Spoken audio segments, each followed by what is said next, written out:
So we were very busy at that time. So we came out from the room and suddenly he left on the sofa. And by that time, I was telling Saranga Thakur Prabhu that time that Prabhuji, see, now some bad noise is coming out with his breathing from inside at the last moment.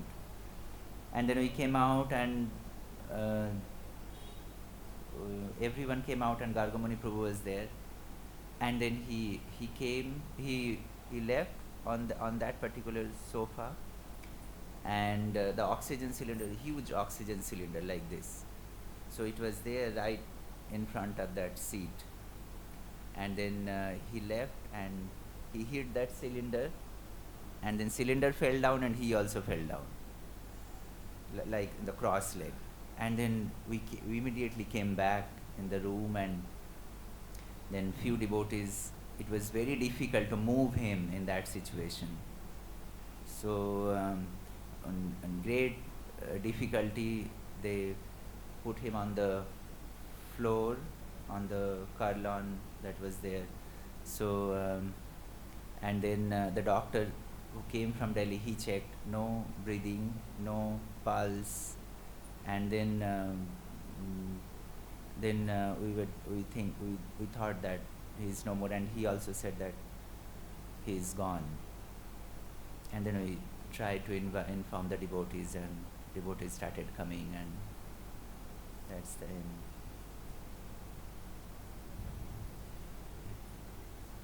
So, Hare Krishna. All glories to Brahmananda Prabhu. All glories to Srila Prabhupada. Shri Brahmananda ki! So I think from the bottom of all of our hearts, we want to offer wonderful thank you to Dharmatma Prabhu for serving our very dear godbrother in his last days. And we can know that Dharmatma Prabhu's life is perfect. Brahmananda told him, I love you. Brahmananda, he was so formidable, so big and formidable. But at the same time, his heart was as formidable as he looked. His heart was as soft. Dhanavati, would you like to speak something?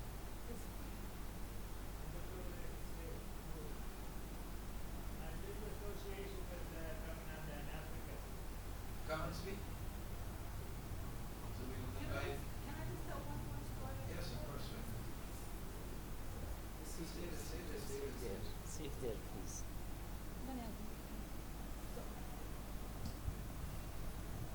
I'd almost forgotten that we had this initiation ceremony there, and Prabhupada was getting ready to go to back to India.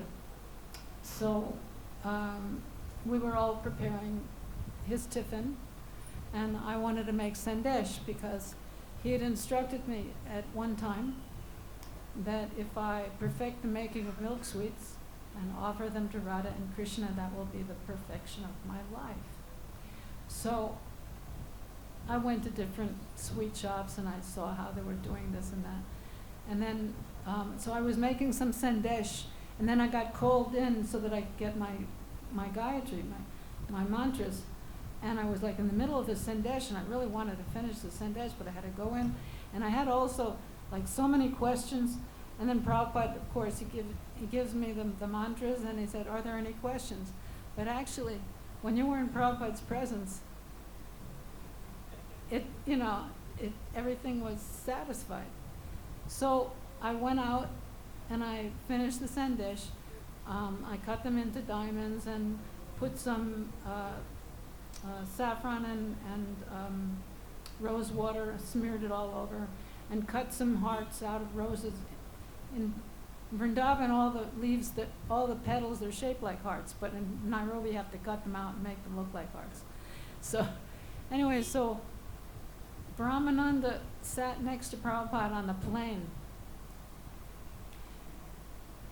Only Brahmananda could appreciate this because prasad was everything for Brahmananda. So he said Prabhupada would take a piece of sandesh and he would close his eyes, and then he would concentrate and eat it. Then he would take another one, and then he said to him, tell her she has learned the art. That was a wonderful, wonderful thing. So, Brahmananda Prasad were just like you were saying, he liked cakes, he liked sweets, he liked everything. He liked subjis, he liked everything. Now we'd like to invite His Grace Dhanamati Prabhu to give us some memories of Brahmananda.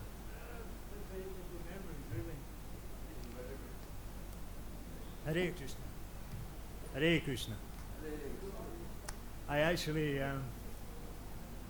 I had quite a lot of association with Brahmananda, but most intimately in Africa, in Nairobi. But the thing that I remember most about my time there with him, the thing that I remember most about my time there with him was his very close relationship with Srila Prabhupada, very intimate. Now, I was always afraid of Prabhupada because I knew I was very, very fallen, very unworthy. In fact, I avoided getting initiated because I understood this is serious business. So I avoided it for almost 2 years. And it was Mukunda Prabhu who found me one day. There were some initiations. And he said, "How long have you been a devotee?" And I said, "Oh, a couple of years like that." And he said, "You're not initiated. Why?" I said, "Oh, I was always somewhere else, when Prabhupada came." So he grabbed me and he dragged me up to Prabhupada's room. And that's the only reason I got initiated that day, actually. But I always felt in Prabhupada's presence great awe and reverence. And Prabhupada had instructed that his initiated disciples, they could touch his feet when we were offering Guru Puja like that. But I was always afraid to touch his feet, right? I felt very, very sinful. But when I was in Africa, and Hari Kesh was Prabhupada's secretary. So I was cooking at the time there. And so Hari Kesh one day, he came into the kitchen and he explained that, Srila Prabhupada had a schedule, and then he would take a little rest in the afternoon, right? And then he would wake up, he would shower, right? And Hari Kesh would then take him some fresh coconut water and a garland and some sandalwood, right, which he would apply to his forehead. And Hari Kesh came to me this day and he said, "Look, I'm feeling really sick and I have to do this service for Prabhupada, right? I was wondering, would you do it for me?" Right? So I felt, I can do some personal service for Prabhupada, but then I realized, right, putting a garland on Prabhupada, that's all right, but this sandalwood paste that was in the tray, and there was a little marigold flower, we had to apply it to Srila Prabhupada's forehead like this. So he showed me how to do it, but I was feeling very, very intimidated by this idea. So anyway, I went into Srila Prabhupada's room with this tray with a garland, with the sandalwood paste, and with a silver glass with Prabhupada's coconut water on it, yeah. And now Brahmananda was in there talking to Srila Prabhupada, right? And I can't remember what they were talking about, but he was talking very intimately with Srila Prabhupada, yeah. And so I went in, I put the tray down, and I offered my obeisance to Srila Prabhupada, right? And Srila Prabhupada came over and he stood in front of me, right? And I got up and I put the garland on Srila Prabhupada, all right? And then it came to time to put this sandalwood on his forehead, and I was feeling great trepidation like this, and I was very hesitant, very hesitant. So Brahmananda, he had been, his discussion with Srila Prabhupada had been interrupted, right? And he was a little impatient. So he saw me, I was standing like this, looking at Prabhupada, very hesitant to actually apply this sandalwood. And he grabbed the tray from me, right? Took the flower and then dabbed it on Srila Prabhupada's head, but he dabbed it so hard that Prabhupada went like this, and Prabhupada's head was going back like this, and I was completely awestruck at this, at this intimacy with Srila Prabhupada, and I was like this awestruck. And then I remember I went and I offered Srila Prabhupada right, his glass of coconut water. And Prabhupada looked at me and he smiled and he said, "Thank you very much." Now, a prelude to that story was that just before I went to Africa, Prabhupada was passing through London, as he did many, many times. And Prabhupada was about to leave. So we were all waiting downstairs at Bhaktivedanta Mana for Prabhupada to come down. There was a kirtan going on. But Prabhupada was taking a long time. We were down there about 15 minutes and no sign of Prabhupada appearing. Right? So I walked upstairs, right, to Prabhupada's room like this. Right? And I went to the side of Prabhupada's room. His door was open just a little. And I looked inside. Right? And there was Prabhupada sitting behind his desk. And Mukunda was there. Not Mukunda, Hari Sauri was there. And Hansadutta. Right? And Hari Sauri brought Srila Prabhupada a pair of socks to put on. Right? And Prabhupada was sitting there putting his socks on. Right? And he was talking to Bhaktivedanta Mana. And Bhaktivedanta Mana, yeah. And so Prabhupada was putting his socks on and he was talking with Hansadutta and they were laughing together, right? And I felt very distant from Srila Prabhupada. And whenever I had any intimate association with Prabhupada, even at my initiation, he was very grave, right? This feature of graveness. So Prabhupada was always very grave and very stern with me. I remember looking at this intimate, exchange between Prabhupada and Hansadutta, right? And the way that Prabhupada was smiling, and I remember thinking in my heart, I wish that Prabhupada would smile at me like that. I really wish, Prabhupada would smile at me like that. So then a few months later, when I was in Africa, and Prabhupada came, and after I gave Prabhupada this coconut water, Prabhupada looked straight into my eyes, right? And a big smile, and he looked at me and he said, "Thank you very much." And I realized he wasn't just thanking me for this coconut water, for the garland that I'd given him, but he was fulfilling my desire. Yeah? I remember I went out of there feeling blissfully wonderful. But Brahmananda, right, I could never understand such intimacy with Srila Prabhupada because I was always in such great awe and reverence of Srila Prabhupada.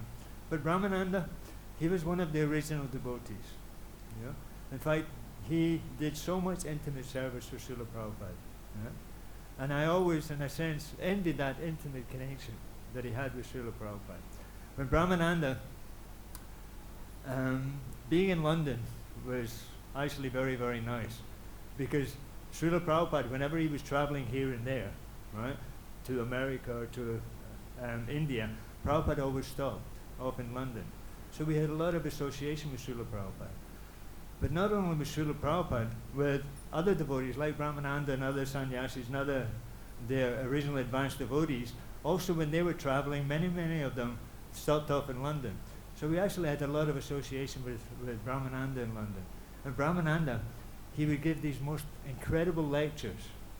And he would give these examples, these analogies, right, based on experiences that he'd just recently had. Like he'd been in Hamburg, like that, and he's explaining about some of his experiences in Hamburg, and elaborating on them and giving the most incredible Krishna conscious revelations. And I always love to hear Brahmananda speak about his association with Prabhupada. In fact, I remember asking him just a couple of years ago when I met him over there, and I said that, Prabhu, you have to, you give such, wonderful lectures and you have such wonderful memories of Prabhupada, you have to record these or write them all down. He said, yeah, maybe I will. Yeah. But we actually have some nectar from Brahmananda. Yeah. So, much more about Brahmananda I don't really know. I know that he was a very compassionate devotee, and as Prabhu said, he had a very, very soft and gentle heart. And I knew he was very, very kind. So thank you very much. Hare Krishna. So we'd like to thank Tanabandi for some very intimate, interesting association with Brahmananda Prabhu. So Srangatakur, you come. Yes, you sit. Come. You were able to serve our dear God brother at the last. Dharma spoke, now it's your turn. We're all waiting for you. We're not moving forward.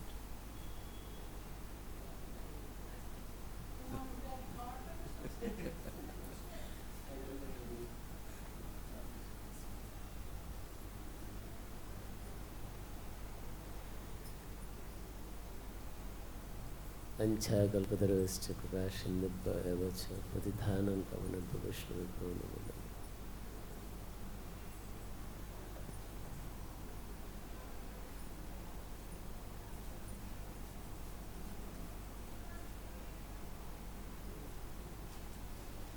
I don't have much anything to say about Prabhuji. On the 6th of June when Dharmatma Prabhu called me, Prabhuji, Brahmananda Prabhu's health is not so good, his breathing is problem, so we need to, his doctor said he need to, oxygen should be 24 hours in his room.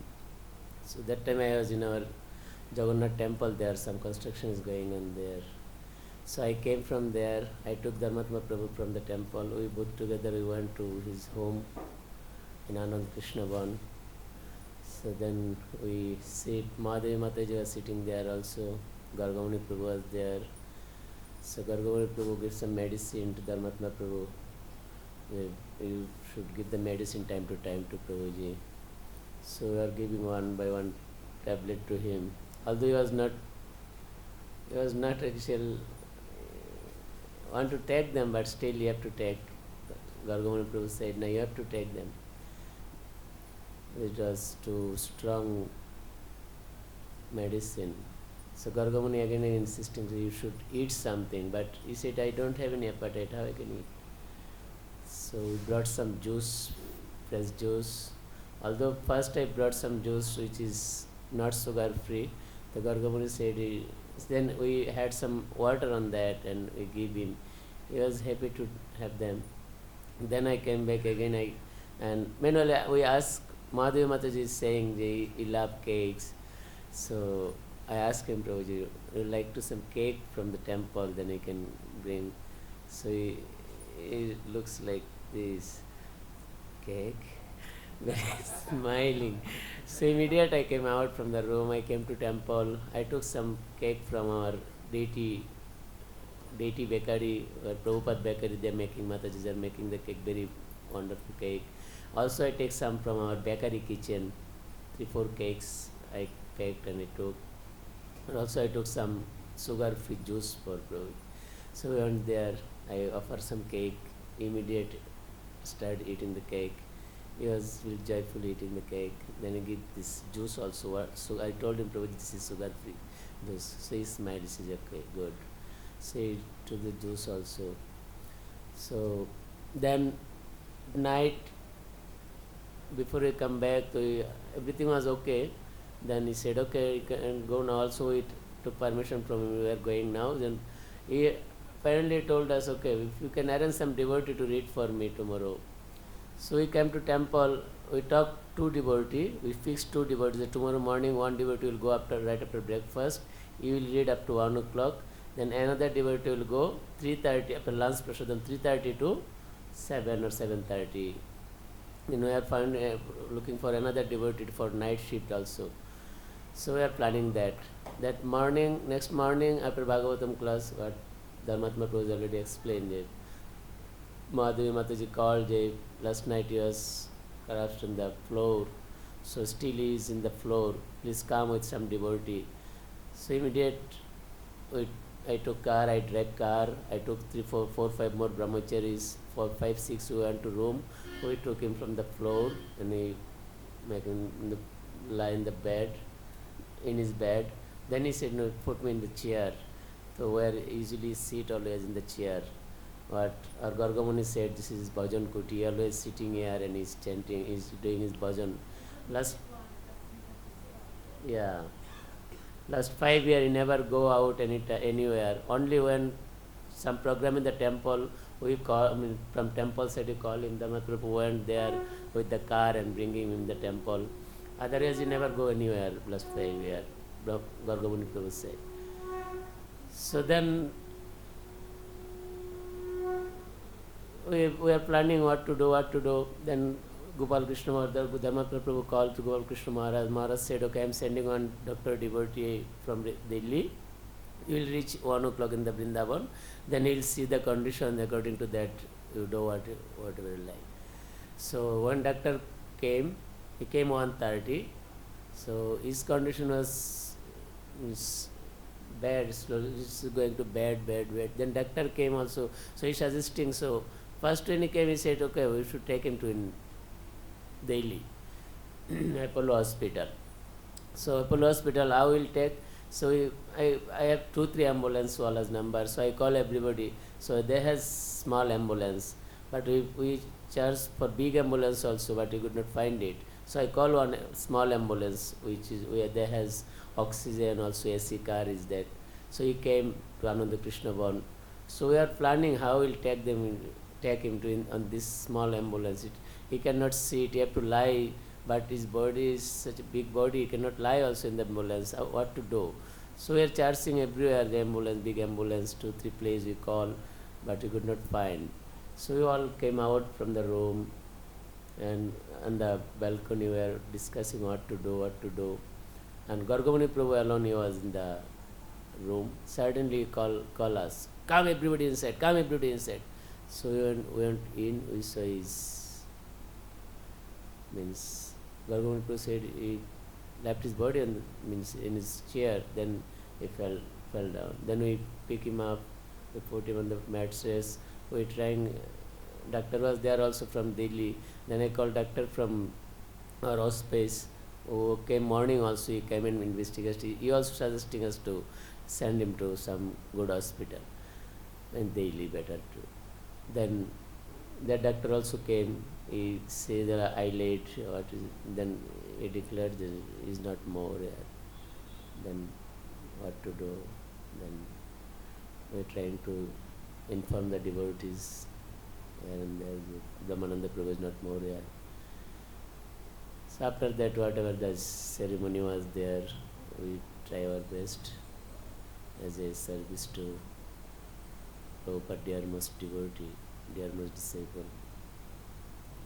So we pray to all of you, please pray, bless us, then we can serve this mission, continue like this. Is this Brahmananda Prabhu ki jai, Srila Prabhupada ki jai. So we'd like to thank all of us from the bottom of our hearts for the wonderful service that Saranga Thakur did for Brahmananda in his last days. And both of them, he and Dharmava, they both got the best blessings, most blessings. So I have one more offering here, very small offering. This is from Dhananjaya Prabhu. Dhananjaya. I am also devastated by Brahmananda Prabhu's demise. Krishna Balaram saved him from going to Delhi, however. So it is glorious that he left Sri Vrindavan Dham, left from Sri Vrindavan Dham. Srila Prabhupada often remarked that Vrindavan is the best place in universe for arrivals and departures. Serving in separation, Dhananjaya Das. Sri Brahmananda Prabhu ki. So we thank Dhananjaya Prabhu for this few words, and it reminds us that somebody mentioned how Brahmananda was the one who saved Prabhupada from the hospital. So Prabhupada saved Brahmananda from the hospital also. Does anybody else want to say a few words?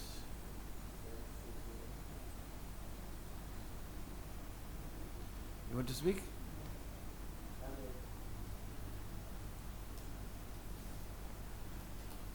What is Prabhuji's name?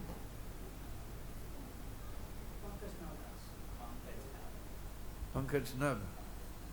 So, He's a personal servant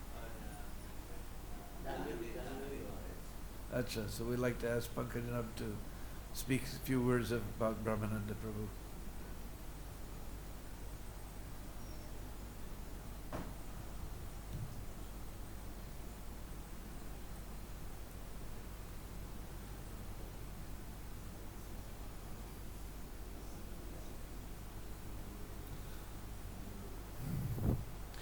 Vanchakalpatarubhyascha kripa sindhubhya vasha patitanam pavanebhyo vaishnavebhyo namo namaha.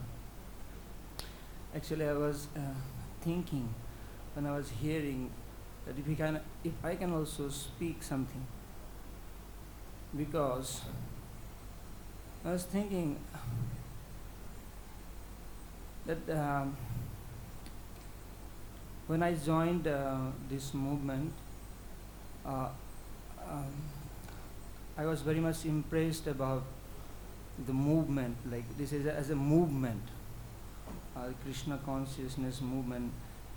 So, and I heard that about the first disciple Prabhupada made in Western countries, Brahmananda Prabhu.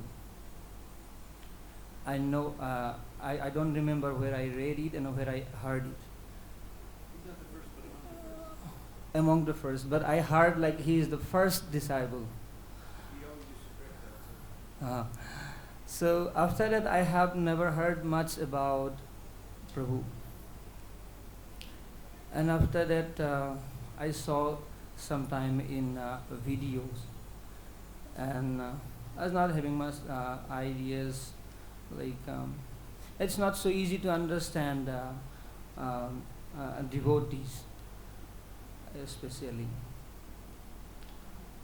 And once my Guru Maharaj was here, and then Srimad Danavir Goswami Maharaj, he asked me to find out my god brother Brahmananda and Gargamuni is here. Where they are, just find out. I want to go and pay my humble obeisances to them. Then I thought, oh, they were here. Then I think I asked Dharmatma Prabhu, and then he said, oh, they are in the Ananda Krishna Ban. So I went there and then I asked whether, and my Guru Maharaj said, just first ask them that whether I can come and pay obeisances, just like that. Then I went first, and then I called, and Gargamuni Prabhu picked up the phone, and then he said, oh yes, he can come, like that, said. And that we went, and the first time I saw, and then Brahmananda Prabhu is so huge. I have never seen like a person like so huge, like he is sitting, and the whole sofa is like a small, kind of small stool for him. First time I was never thinking that he's so huge. And then the word he asked my Maharaj that, what happened? You're so skinny. What is happening to you? You're not eating anything? Then I said, Maharaj is eating only once. Then there was some very nice talk. They have very intimate talk. And then I was like really thinking, I'm so fortunate to come and then to see that this God brothers, so much love they have, and so much. That's a different platform they are speaking. It's very rare to like be in that kind of association. I was feeling very fortunate. And then I understood one thing. The Gargamuni Prabhu also came, and then three of them were having like 1 hour, maybe more than that, a discussion. I was taking some videos, and I was thinking maybe they will not like it, maybe my Guru Maharaj will like say something, but they were like, okay. And then I was showing that this is Brahmananda. I was showing like so many devotees. You have seen Brahmananda Prabhu? Then I was showing from my mobile. There was another mobile, so I lost that. But I was showing so many devotees that picture, and they were liking. And anyway, that was a little memory. And now we brought some prasadam. My Guru Maharaj said, oh, they love so much prasadam. So, but I thought whether I did any service. I was thinking of to do some service. What service can be done? And I was thinking I was so unfortunate not to do any service. But while I was sitting, I was thinking that maybe I have done a little service sometime, because I heard I saw some words from Brahmananda Prabhu on many occasions here. There and ISKCON's first for the first day ISKCON was associated, that memorial day, Brahmananda Prabhu had a lecture. And then I heard, hearing the most, I was like so, just by seeing him and just by how he talks, how he sees, everything was like so impressive. I cannot express that. And then I was, and he was so commanding, and then he was showing from the Bhagavad, from the Bhagavad Gita. He loved, I think, Bhagavad Gita. Bring the Bhagavad Gita. So then he asked everyone that, can you tell what is the most important verse in Bhagavad Gita? And then everyone is saying different verses. Oh, that's okay. Oh, that's okay. So he was saying all those. Then after that, there were many, even swamis, many devotees were all very big were present. So and even I also said some verse, but it's okay, it's not okay like that. But ultimately he said, just open 15.7, Mamai Vamsa Jivo Loke, like that, and started. Then he was not saying it, just read the verse. So one of the Swami read the verse, and then translation, he said translation. Then he started reading the translation, word by word, I said. Then I was thinking, wow. So he said, read word by word. He was just escaping the word by word. Yeah, Amsa. Yeah, Mataji remind the whole thing, I think now. So then he said, this is the, he said, for me, this is the most important verse from Bhagavad Gita. And Prabhupada has given, because this Amsa, this word, this actually reveals our identity.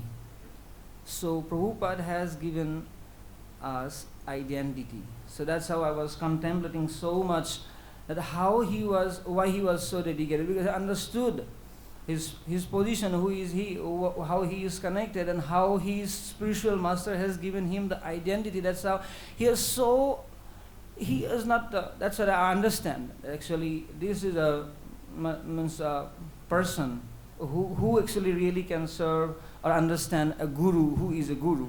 So guru gives the sambandha gyan. I was reading after some time, and I was very much about guru. So guru gives actually the sambandha gyan. So he understood that. That's why he was so much. Then he was saying, the Prabhupada was making this ISKCON, International Society for Krishna Consciousness. And there, what is International Society? There was only a storefront, and then some of the devotees, they don't know even so much. But he said the Prabhupada knew everything, that's what is going to happen. So that was his understanding on Prabhupada. That's why he was understanding. And then after that I was reading, I was thinking that I should know more about Brahmananda Prabhu, how he was actually serving Prabhupada. So I read his Vyas Puja offerings, like the beginning time, first like this time. Then I saw he was, it's like so much. We don't actually see, even I'm like 8 years or 10 years, even I have been know Krishna is the Supreme Personality of Godhead before coming to ISKCON. Even we are chanting not Hare, some Harinam before coming to ISKCON, but still we don't have that much knowledge like how. So he was just joining, and then after 1 year, 2 years, the 2 years, I was speaking, writing Vyas Puja offering, so much of contents there about Guru. And that's how I was trying to understand. But still I'm thinking it's not so easy to understand a pure devotee.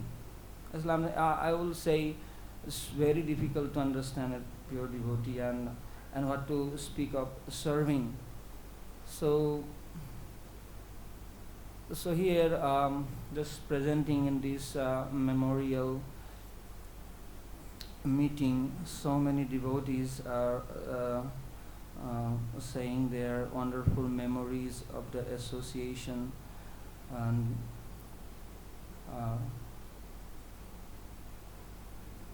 so here I will pay my humble obeisances to Brahmananda Prabhu and all the devotees that were glorifying him. And one more thing I will also say, the Brahmananda Prabhu is so easily approachable. I was thinking he may not be, how I can ask him a question, such a big person, but he is so easily approachable. I just asked something and he was just like so nicely said, and then it's like very much personal. That's how I'm trying to understand more and more Brahmananda Prabhu, and also I'll beg his blessings that if I will be able to stay, then we'll be able to do some service in such loyalty or in such like genuinity like that, and also thank all the devotees glorifying Brahmananda Prabhu. Hare Krishna. Brahmananda Prabhu ki.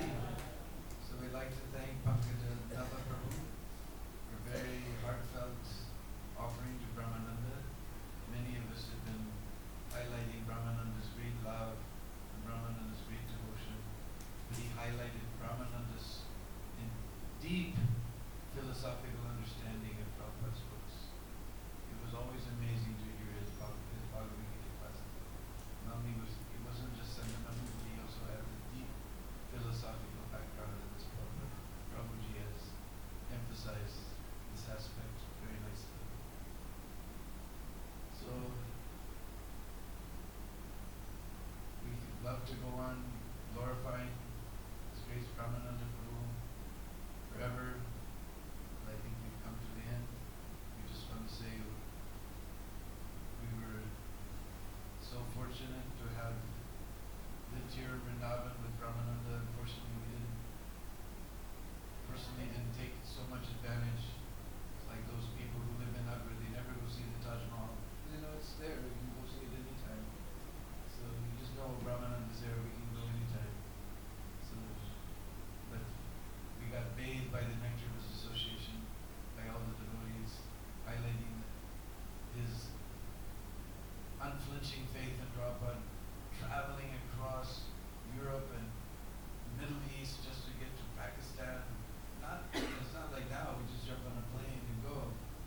He was, they went by bus and train and hitchhiked and all across the most, those days we can't imagine what it's like, to have to go across, Europe and Eastern Europe and Middle East, and finally get arrested in Turkey on the suspicion that you're Christian missionaries. We can't imagine the austerities that these people have performed to satisfy the desires of Srila Prabhupada. And also going to Africa, I was just listening, because everybody on Facebook is putting up all the different talks of Brahmananda, and he was talking about, took them the boat journeys, not that they flew, they took a boat across the ocean. The ocean was rough, the 8-day trip took 12 days, then they couldn't enter the country, then Parvati, 60-foot waves, my God. And Parvati described how difficult it was. You weren't making any devotees, but still Prabhupada insisted that you maintain my Nairobi center. Now you go there, they bought more property all around, it's expanding like anything. So beautiful. Radha Banki Bihari. Sri Sri Radha Banki Bihari Lal Ki Jai. And our dear friend Umapati Prabhu from Varanasi, he's preaching so nicely there, making local devotees. My vision in Africa, especially in Kenya, is ISKCON is going to take over all the temples there. Because all the young people, young Indians, they don't see any future in Africa. it's falling apart. We read in the paper all the time, something going on there, it's a crazy place. So all the young Indians are leaving. The old Indians, they have nowhere to go. They grew up in Africa, they have their business there, the young people are leaving. So eventually there will be no one to maintain the temples, they'll turn them all over to ISKCON. And ISKCON is actually making young African devotees. They're the only ones, nobody else. None of the Indian temples there are making any local devotees, but that was Prabhupada's, and that's why he insisted and pushed Brahmananda to stay there under any circumstance. One day, I'm convinced even the Swami Narayan temple will come to ISKCON. Will run all the temples in Nairobi. One thing I remember about Africa was how easily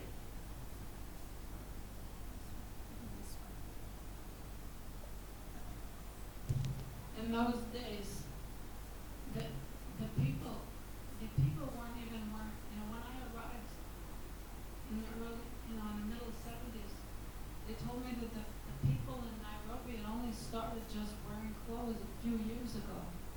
And every corner and third shop, the third door would be a brothel or a bar.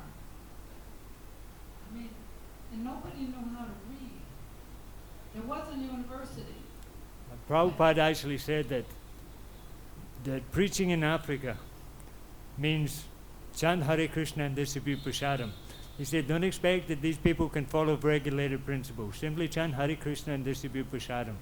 Brahmananda and Chayavan then began a debate with Prabhupada actually about, we can print some small books in Swahili like this and all the rest. And Prabhupada said, no, just chant Hare Krishna, distribute prasadam. So again, they can tell, but some small books and until eventually Prabhupada just shouted at them, said, no, chant Hare Krishna, distribute prasadam.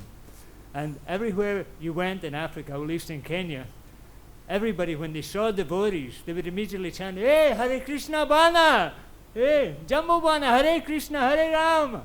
Everybody chanted Hare Krishna, everybody. And they enjoyed it so much, so much. Prabhupada would get off the plane one time, and the people on the tarmac would say Hare Krishna to Prabhupada. Oh yeah. Prabhupada hadn't even come to come to Africa yet. Yeah. And everyone was saying Hare Krishna. Yeah. People there are very, very simple. Yeah. Like children almost, compared with the sophistication of as Westerners, right? Very, very simple people, right? And they just love prasadam, love to eat prasadam, love to chant Hare Krishna, right? I remember one devotee, I can't remember his name, but they had great rhythm and great kirtans. Sarvabit.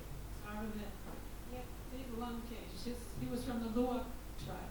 That's right. They had very big lungs. and Big, was a big great lung cage, singer and yeah. a A great great Mridanga player. And when Prabhupada came, he led the Guru Puja, and then he stopped, and Prabhupada said, continue. And then Sarvabit turned to Dinabandha. Dinanath. Dinanath, yeah. To Dinanath, he said he should sing. And then Prabhupada says, no, you sing. Yeah. So he was maybe 15 years old. I mean, Yeah. he was a young boy, Yeah.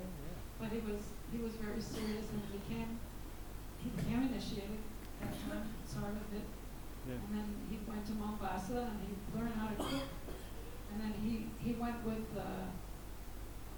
Richaraj on television shows and cooked for Right. cooking shows in Mombasa. Yeah. I loved Africa. Africa was such a nice place for chanting, for preaching. One of the tapes that I was just watching on the internet, Brahmananda was telling that one time they were short of money. This is the beginning when they were starting, like Tanamad just said, just chant Hare Krishna and prasadam. So they made this special preparation that everybody in Africa and Kenya eats with, Ugali. ugali. Ugali. And everybody said, hey, Boiled why maize. you give us the same stuff we have on our own plate? We want the stuff you like. Because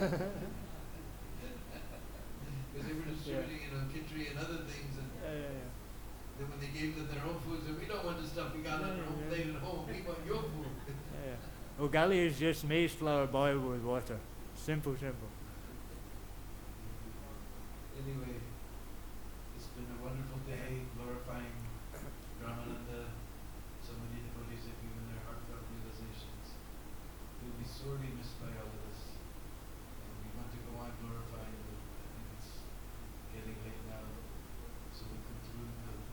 Smriti Sabha Brahmananda here at this time.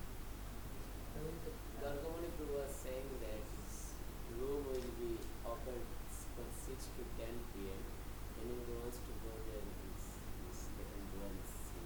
So that's Bhagargamuni said that Brahmananda's room, anybody wants to go for darshan from 6, that's already 2 hours have gone, and till 10 o'clock you can go take darshan in Brahmananda's room. For every day. For every day, always. Every day. Always. Oh, for every day, Yes. just today, all right, every day. Every day, okay. They get his shoes from the very seat we left, his cane, everything is very nicely. Get proper pictures, He's saying that in Bhajan Kuti. nice, Bhajan Puti. He always stays there.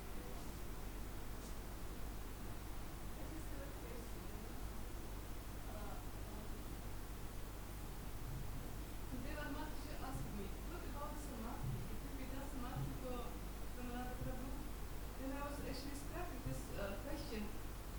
At least I didn't think about that because this happened so unexpectedly. And then, but it would be very nice to do some to take Samadhi and get the rest of the.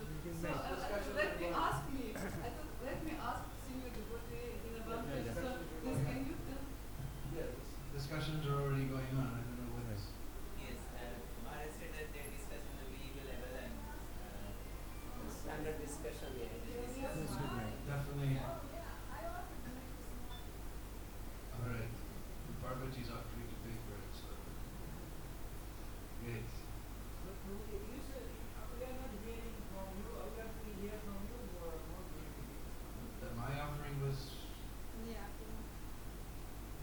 My offering was this service, and I've said whatever I wanted to say. I never had much association with anybody. Brahmananda, as somebody else said today, he was a household word, so we all knew Brahmananda.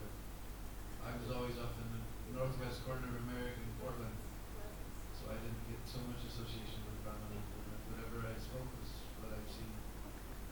But anyways, So I requested Gopal Krishna Maharaj that we have such a jewel of a devotee as Brahmananda and we need to make a samadhi. So I said to contact the VEB and the EC, the Executive Council of GBC. So I wrote letters and then Gopal Krishna Maharaj was favorable and most of our VEB members also wrote favorable letters. That is a great idea to have a samadhi. So the next time anybody sees Gopal Krishna Maharaj, please ask him, so when are we going to have the samadhi installation? Because it's some, Yes. yeah, Saranga Thakur got a huge mug full of ashes and I just have to go to Sriji Jewelers and get a suitable container, beautiful container, like we got for Jamuna Devi. And then we'll make a nice simple one, like Narmada Swami and Prabhu Chaitanya. He's a simple man. Brahmananda was simple. He doesn't need an elaborate one like Vishwanath Chakravarti Thakur's, elaborately carved, thing. So I was ready to dig a hole 2 days ago. And Gopal Krishna Maharaj laughed because he knows I will do it. So, but it would be very nice if the devotees would, when they see Gopal Krishna Maharaj, to please ask. So Maharaj, when are we having the samadhi installation of Brahmananda Prabhu? And that will make me feel a little more comfortable that so many other people also want. Yeah. Yeah.